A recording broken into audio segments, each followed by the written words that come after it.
Hello guys, আমাদের কাঠগোলায় দেখো এটা টি টেবিল তৈরি হচ্ছে। তোমার দাদা কাঠমিস্ত্রি যেহেতু বানিয়েছে। এই দেখো, এই যে কাঠমিস্ত্রি, এই দেখো এটা তৈরি হচ্ছে।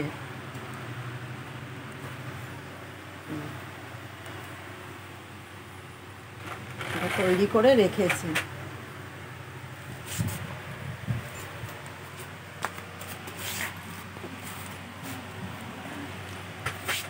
তোমরা টি টেবিলটা কেমন হয়েছে কমেন্টে জানাবে। এখন সবে তৈরি হয়ে বানিয়ে রেখেছে, দেখালাম। পুরোটা যখন কমপ্লিট হবে তোমাদের সাথে দেখাবো। তোমরা জানাবে কমেন্টে এই টি টেবিলটা তোমাদের কেমন লেগেছে। আর ওই যে কাঠমিস্ত্রি এখন কাজ করছে, করে বানিয়ে রেখেছে। তোমরা জানাবে টি টেবিলটা তোমাদের কেমন লেগেছে, কমেন্টে জানাবে।